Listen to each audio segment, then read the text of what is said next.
Have you ever wondered how a warrior could hit a target while riding a horse at full speed without using his hands? Imagine you are a soldier in the greatest army on earth. You wear heavy armor and carry a long spear, feeling safe because thousands of men stand beside you. But then you hear a sound like 1,000 angry wasps, the sound of arrows falling from the sky like rain. You look at the horizon and see only a cloud of dust. There are no soldiers in sight, only a line of riders moving like ghosts, turning away before you can even raise your shield. Your friends are falling around you. You have just met the Scythians. These were the masters of the wild plains, the most feared people in the world for hundreds of years. Great kings tried to conquer them, and huge empires tried to trap them, but every single one of them failed. These warriors did not build cities or giant stone temples. Instead, they left behind a trail of defeated armies and changed the way humans fight forever. They were the first to turn the horse into a weapon of war. To understand how they did it, you have to see the world through their eyes, feeling the wind on your face and the power of a bow in your hand. In this video, we are going inside the life of a Scythian warrior named Araxes. You will experience a day in his world, see how he trains, and learn the secret of his deadly bow.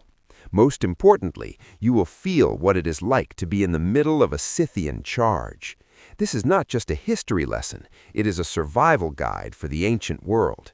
If you stay until the very end, I will reveal the terrifying secret of Scythian fire, a hidden weapon so gross and so deadly that it made even the bravest kings tremble with fear. Let's head out onto the open plains. To understand Araxes, you must understand his horse. For a Scythian, a horse was not just a pet, it was a part of his own body. Araxes learned to ride before he could even walk well, and by the age of 5, he was already galloping across the grass. He did not use a saddle with metal stirrups like modern riders. Instead, he balanced using only his legs and his core strength, leaving his hands free for his most important tool, the bow. This was not a simple wooden stick. It was a masterpiece of ancient engineering. The Scythian bow was short and curved, looking like the letter W when it was strung.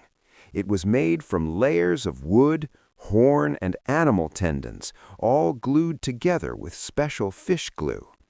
It took months or even years to make just one, but the result was a weapon that could shoot an arrow with incredible force, small enough to use on a horse, but strong enough to pierce through thick leather armor.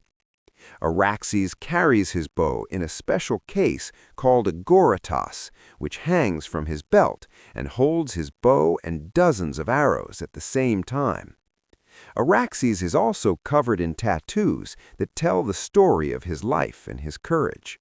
He wears baggy trousers and a soft tunic made of wool, clothing that allows him to move quickly and stay warm on the cold, windy plains. He wears a pointed cap and leather boots, and everything he owns is designed for speed. He does not carry a heavy shield or wear clunky metal plates, because his best defense is his ability to stay moving.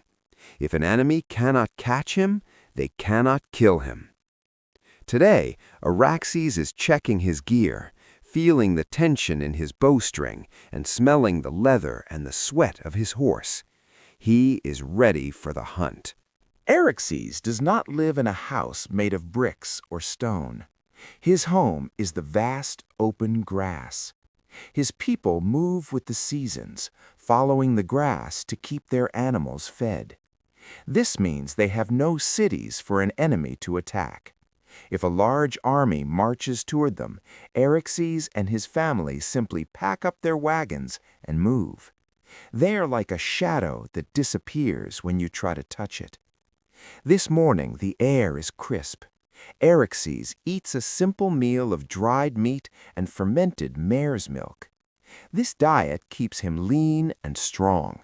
He does not need a kitchen or a campfire to survive. Today is not about war yet. It is about the hunt. Hunting is how Araxes practices for battle. He and his friends ride out to find a herd of deer or wild horses. They do not just chase the animals, they work together like a pack of wolves.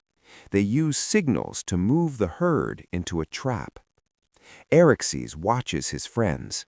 He knows exactly where they are going without speaking a word. This teamwork is what makes the Scythians so dangerous. In a real battle, they move as one single unit. They don't need a general shouting orders from the back. They know the rhythm of the ride. As he spots a deer, Araxes leans forward. He whispers to his horse. He reaches into his case and pulls out an arrow. He does not slow down. In fact, he speeds up. He lets go of the reins and grips the horse with his knees. He draws the string back to his ear. The world around him goes quiet. He waits for the dead point, the tiny second when all four of the horse's hooves are off the ground. In that moment of perfect stillness in the air, he releases the string. The arrow flies true. This is the skill he will use later today, but the target will not be a deer. It will be a human being. The horizon begins to change. A thick cloud of dust rises in the distance. It is an enemy army. They are slow and heavy. They have thousands of soldiers on foot, carrying massive shields and long spears. To a normal person, they look terrifying. To Araxes, they look like easy targets. He signals to his brothers. They don't charge straight in. Instead, they begin to ride in a giant circle. They look like a spinning wheel of death. As they fly past the enemy, they let out a hail of arrows. The enemy soldiers hide behind their shields, waiting for the Scythians to run out of breath. Suddenly, Araxes and his group turn their horses around. They begin to gallop away as fast as they can. The enemy leaders cheer, thinking they have won and that the barbarians are scared. The enemy soldiers break their formation and start to run after the Scythians, wanting to catch them and finish the fight. This is exactly what Araxes wants. It is a trap called the feigned retreat. Then the impossible happens. While galloping at full speed away from the enemy, Araxes twists his body. He turns all the way around in his saddle. His horse is still running away, but his chest is facing backward. He draws his bow and aims right at the chasing soldiers. This is the famous Parthian Shot. The enemy is shocked. They are running forward right into the path of the arrows. Araxes fires. Then he fires again. He can shoot 20 arrows in a single minute. The enemy army falls apart. They are being destroyed while they are winning the chase. The battle is not just about bows and horses. It is about fear. Araxes knows that if his enemy is terrified, they have already lost. As he rides closer to the broken enemy lines, the soldiers see him clearly for the first time. He looks like a nightmare. His skin is covered in dark, swirling tattoos of monsters and beasts. He wears the scalps of fallen enemies hanging from his horse's bridle like trophies. To the soldiers on the ground, Araxes does not look like a man. He looks like a demon from the underworld. But the real terror is on the tips of his arrows. Earlier that morning, Araxes dipped his arrowheads into a dark, sticky mixture. This is the Scythicon. It is a deadly poison made from the venom of vipers mixed with rotted blood and manure. It is one of the most disgusting secrets of the ancient world. Even a small scratch from one of these arrows is a death sentence. The wound will not heal. It will turn black and cause a slow, painful death. The enemy knows this. They know that even if they survive the battle, they might not survive the scratch. Araxes lets out a high-pitched scream. It is a war cry that echoes across the flat plains. Thousands of other Scythians scream with him. The sound is deafening. It breaks the spirit of the enemy. They drop their spears and turn to run, but there is nowhere to hide on the open steppe. There are no walls, there are no forests, there is only the endless grass and the sound of galloping hooves behind them. Araxes is no longer just a hunter, he is a predator, and the once mighty army has become his prey.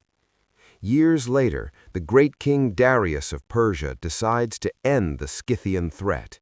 He brings the largest army the world has ever seen, nearly 700,000 soldiers. He has ships, bridges, and endless supplies. Darius enters the Scythian lands expecting a massive battle. He wants to crush Araxes and his people in one day. But when he arrives, there is no one there. The Scythians have vanished.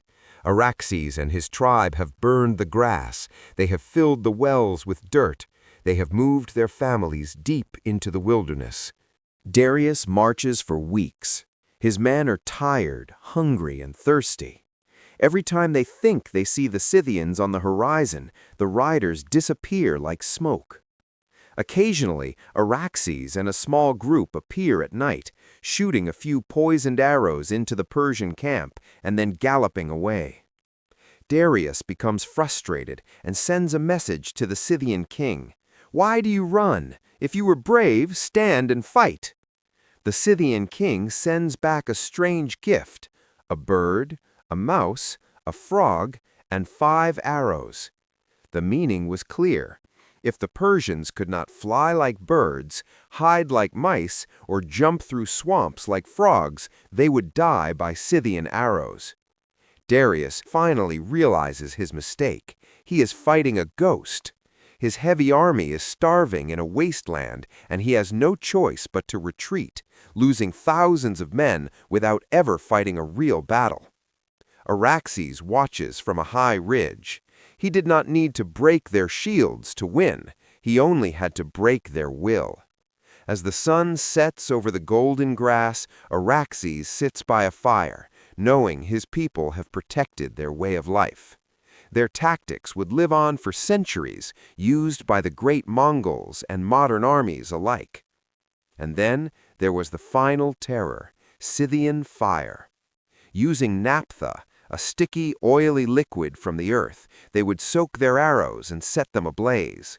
Because the oil was so sticky, the fire was almost impossible to put out. When Araxes fired these into a camp at night, it looked like stars falling from the sky to burn the world down. If the poison didn't get you, the fire surely would.